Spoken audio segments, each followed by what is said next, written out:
COVID-19 has brought the modern world to its knees. Established lifestyles and habits had to change overnight. How did we get to this point? How could we have created such a vulnerable society, allowing a pandemic to create such a deep crisis? In this episode of Rethink Talks, we will take a deep dive into what this says about our world and what change it may trigger. My name is Louise Segerstad. With me, I have three experts on change and transformation. Professor Martin Scheffer from Wageningen University in the Netherlands, Lauren Hermanus, expert in sustainable development in practice in South Africa, and my colleague Dr. Michelle Lee Moore from the Stockholm Resilience Centre.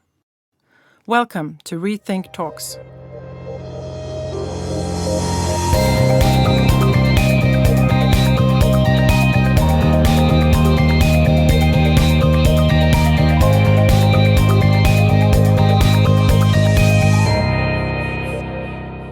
Hi, great to have you here. Thank you. It's wonderful to be here. I'm so happy to be a part of this conversation. Sure, let's go. Today, we're going to talk about crisis, change and transformation. Each of you bring a wealth of knowledge. But before we start, can you give our listeners just a glimpse of your experience and background? Lauren, would you like to start? Yes, thank you. I'm a sustainable development practitioner based in Cape Town in South Africa, that's embedded in several networks of conversations in different parts of the world, really thinking about how systems change at different scales, in different ways, spurred on by different actors. And I've been working with Michelle Lee on a project called Transforming Change, where we've been thinking about these issues and now thinking about them in the COVID context as well. So really thrilled to be a part of this. Great. We'll look into more into that. Martin, would you like to go next? Yes, I am based in the Netherlands, in Wageningen. I study complex systems. So, for instance, ecosystems, the brain, financial markets. And I study them from a mathematical perspective, asking the question how we can understand the phenomenon that change sometimes happens so unexpectedly in bursts. After long times of no change, suddenly a financial market crashes, or suddenly you get a new idea in your head. How does that work? Great, thank you. And Michelle Lee with me here in the studio. Yeah, I'm based here in Stockholm at the Stockholm Resilience Centre, and my work focuses a lot on governance innovations and also trying to understand, like Lauren and Martin, understanding how what are the dynamics of change in complex systems and complex problem areas. I also spend a lot of time looking at then what are the capacities we need to navigate those kinds of complex change processes, which takes me in all sorts of fun directions around imagination and reflexivity. But I do also spend a lot of time trying to think about how do we translate all of this science and knowledge that we're building around these complex change dynamics to help practitioners who are on the ground trying to make this happen in real time. So think a lot about it, creating and designing transformative spaces. We refer to them as places to bring people together, trying to make this kind of change happen. Great, thanks so much. And from that, I think we'll go right into that practice, right? We will go onto the actual experiences. Would you like to start, Lauren, and share with us your and Michelle Lee's work with experiences from the COVID-19 and how it has impacted people's lives? Sure, absolutely. So Michelle Lee and I have been working with a cohort of development practitioners from different African countries who are working at different scales on various socio-ecological challenges, all driving some kind of positive transformational objective through their work. And really, their work is already extremely complex and often unfolds in highly contested environments. And now they find themselves in the middle of what we're calling a global crisis. This crisis has multiple dimensions and very much is felt at their national context and in their local context as well. And so our work and engagement with them at the moment, in addition to trying to carry on with what we were doing before, has been to try to understand in this moment, perhaps that can be characterized as an unexpected, large-scale, not totally unprecedented in every way, but certainly a large-scale, profound, unexpected change in the way that we organize ourselves. What does that mean for these particular change initiatives that are happening on the ground?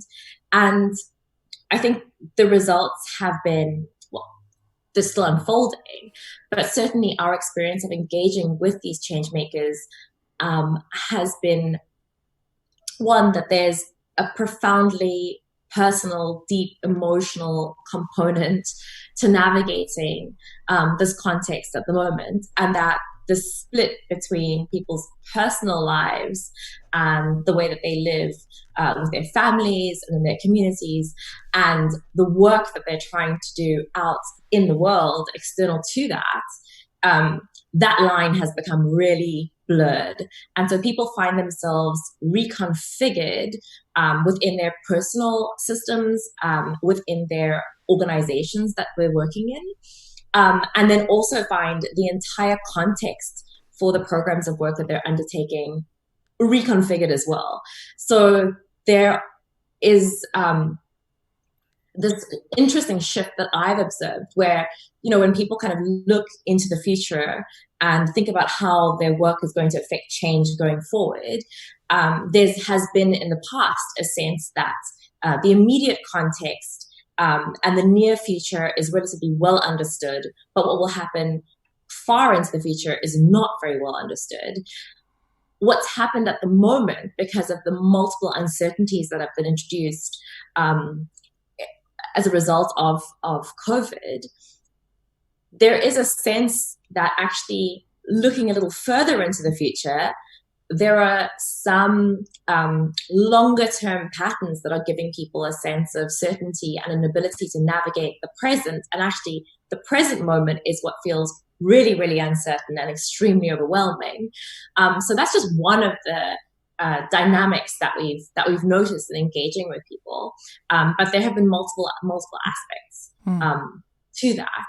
But I'll hand over to Michelle Lee to say a little bit more. Great, thanks so much. Yeah, please, Michelle Lee. Yeah, it's fascinating to be thinking about this with you, Lauren, because of course, as Lauren said, we're still right in the thick of it, and we are still analyzing and speaking with people. But one of the things I think that's been jumping out for me so far is that a number of people are in organizations and leading work that are trying to, in some ways, reduce vulnerability and create some security, whether that's in a form of livelihood security, whether it's around education, whether it's around food. The work people we're working with cut across a number of different sectors and areas and organizations. But what they've been reflecting on in speaking with us is that in some ways they've reduced that temporarily. So maybe they've increased access to food markets, or maybe they've done a whole bunch of work in community where they've actually really genuinely been trying to transform some of the norms and the beliefs around who gets to earn money in terms of empowering women or children and taking different roles in community and things like that. But what's happened is then they've only increased that security into a system that's highly vulnerable and highly insecure. So you've increased access to a food market in a food system that is actually very vulnerable to these cascading crises and shocks, or engagement with a financial system that is also quite vulnerable to these kinds of cascading shocks. So I think that sense of how do you actually build resilience, reduce marginalization, address vulnerability, it's all, we're starting to think about it. Maybe that was a false sense of security, even when they were taking initiatives that at the group level or in a community was at the outset seemed quite transformative. And I think it's been reminding me about how when we're talking about transformations, how multi-scalar it is. How if you actually want to transform systems, it's not just in a small group often, because that group exists within this other system that can be behaving according to its own dynamics. So if I hear it right, it's like people move from one vulnerable situation, but the sort of the coping strategy might be into something that's not long-term resilient, but that's at least out of the acute crisis. Yeah, that's right. Very interesting. Thank you. So, Martin, I'd like to turn to you. You're currently working on a book with a title that I love, Lost Attraction. And I suspect it has relevance for our understanding about the pandemic. Tell us more. What's behind that title and your work? Well, the book I'm writing is about a big question, about the question whether it will be possible for humanity at all to start doing things really differently, to steer us away from a collapse of the climate, the biosphere, so to say, to do things in a way that moves us towards a sustainable and just world.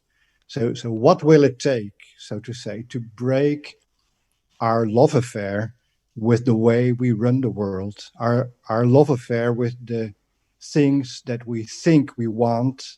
What does it take for that attraction to be lost? So that's the lost attraction. So think of a love relationship.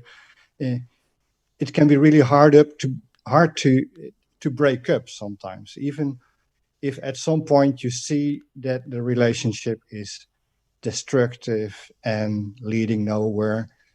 You stay attracted. So what does it take for society at large to escape from that spell, from that attraction? And I'm asking that question, combining a number of different lines of work that I have been doing over the past decade. One is trying to understand how ancient societies, civilizations have collapsed. Really, those were transformations to a new way of doing things.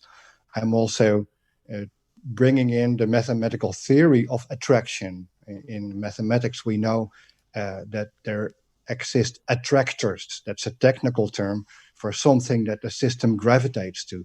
When will that be unstable? And of course, I bring in the recent work that we do on the effect of social media, for instance, on the perception of the world. I think the bottom line of all this work is that we only see very big change in societies if people become very discontent with the thing it is run.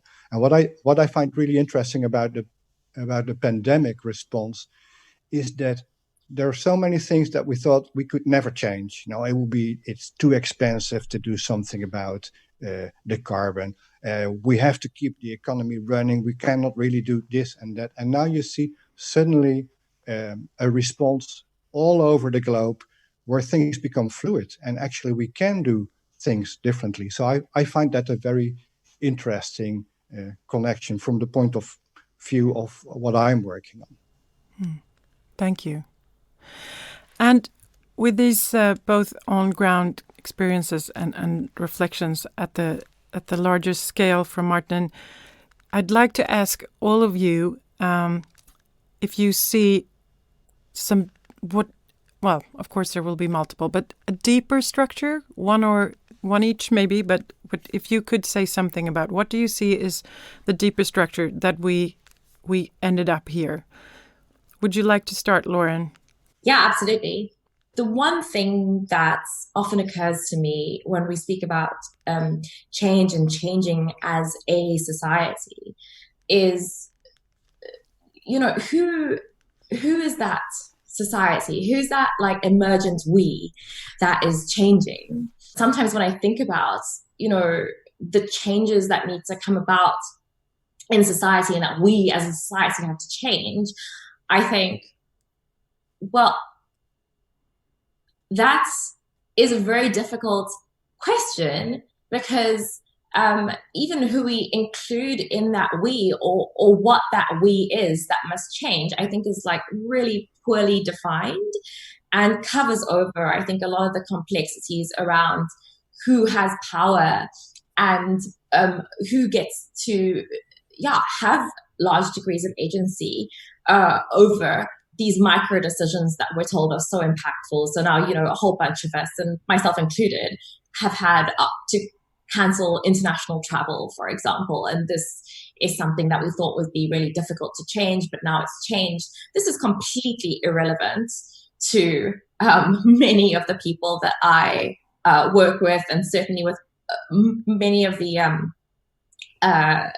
people that Michelle Lee and I have been interviewing for our research and engaging with for our research, the problems that they're working on, the level of vulnerability that people are exposed to, they're just not, these are not the questions, these macro questions about the relationship between humanity and ecosystems are not the questions that they have the space to navigate. The level of vulnerability is so extreme, that even actually, and now with COVID, that even actually some of the sort of developmental interventions that were being implemented, with an eye to sort of reducing people's overall vulnerability, even those have become irrelevant.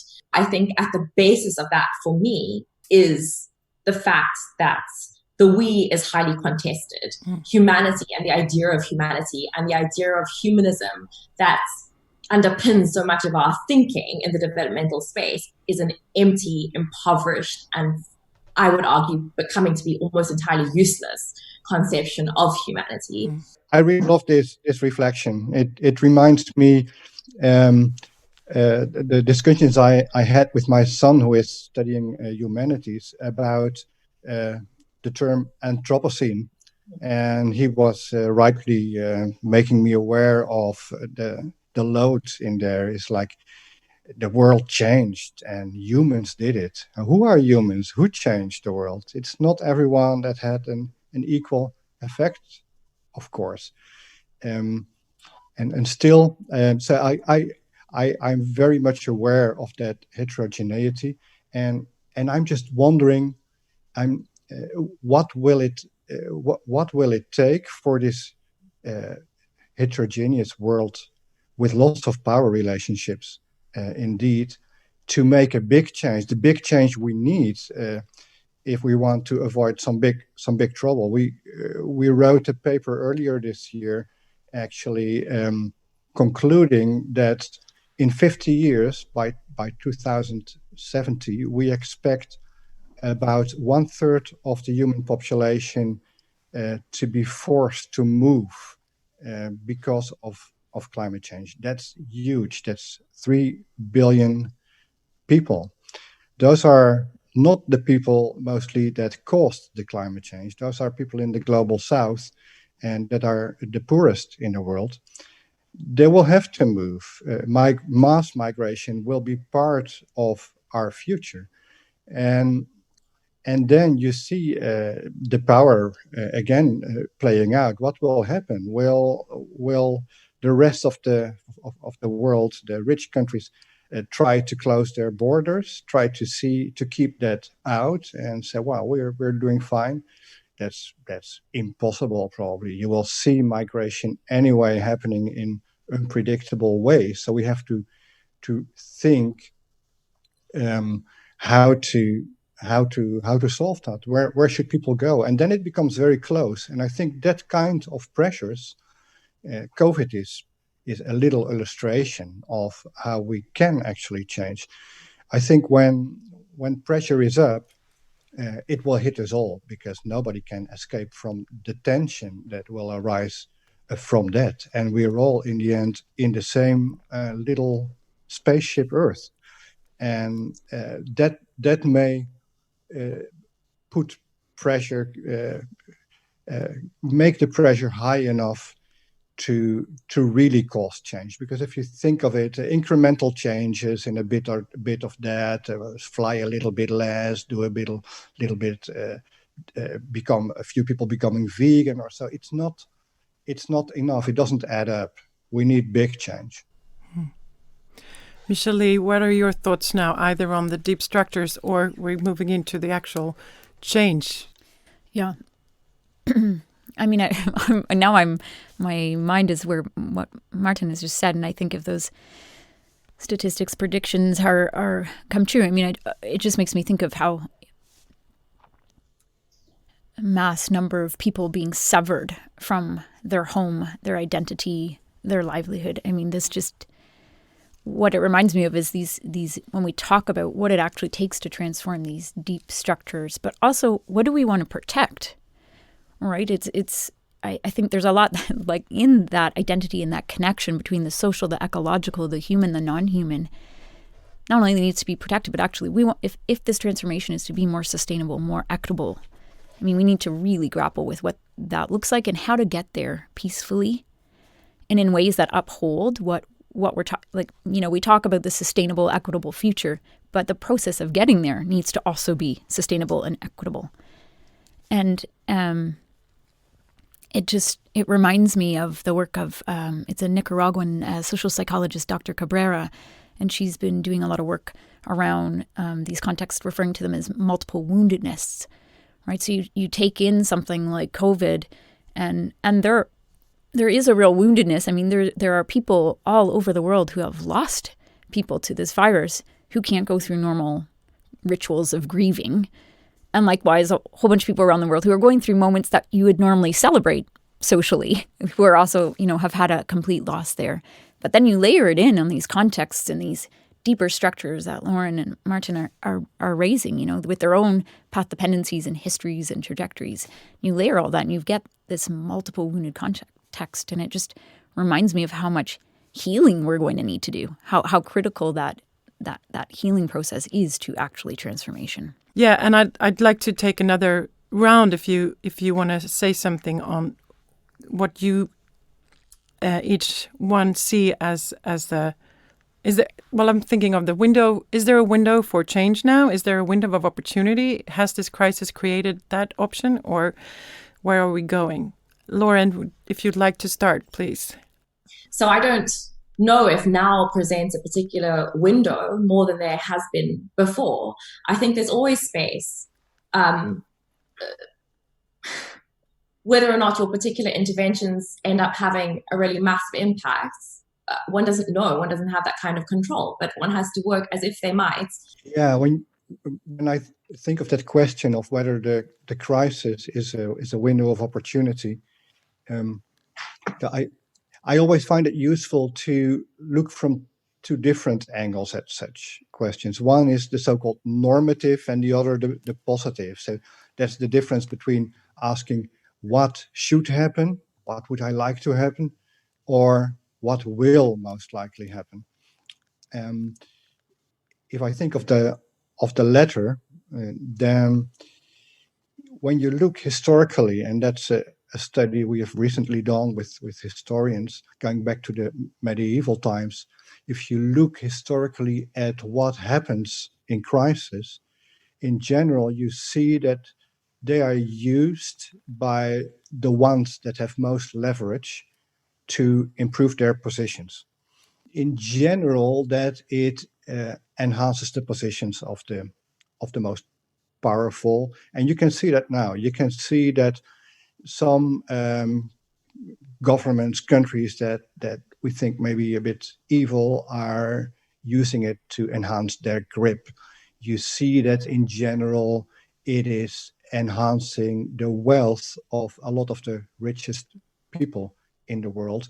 Those changes are especially long-term changes, because in moments of crisis, we are able to revise institutions. We are able to change the rules, the tax systems, the way the rules of the game, so to say.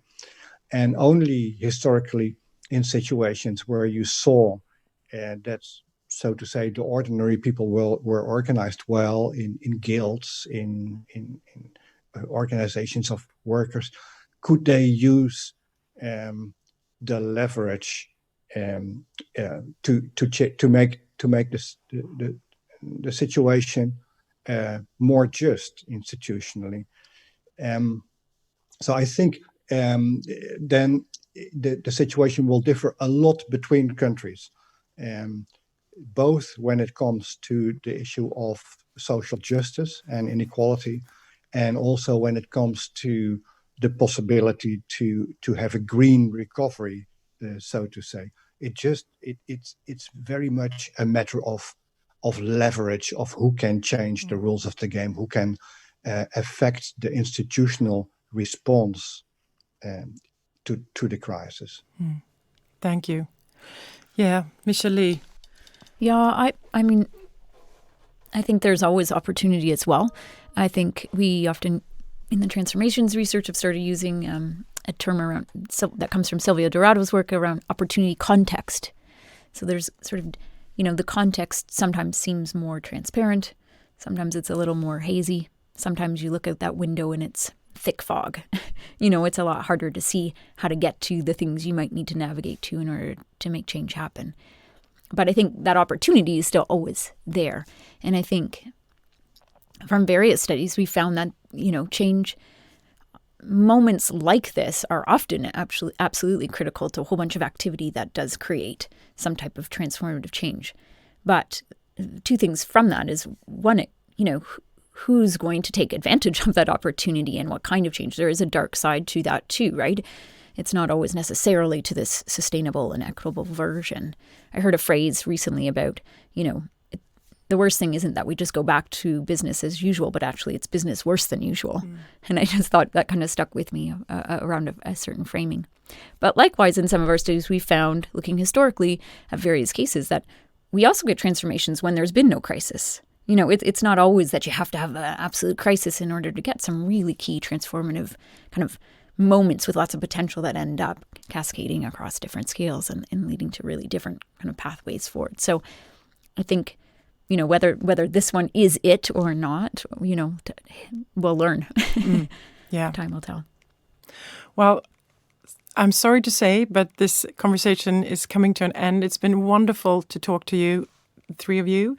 And thanks so much for being with us. And for the listeners, any interesting papers and people that's been mentioned will be posted on the rethink.earth webpage. Thank you. It's been fantastic. Thank you. It's been such a pleasure.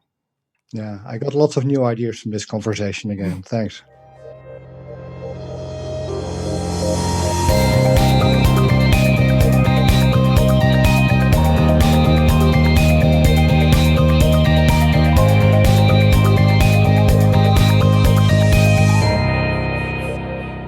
You have listened to Rethink Talks, a podcast series produced by the Stockholm Resilience Center at Stockholm University. For more episodes, head over to our website, rethink.earth.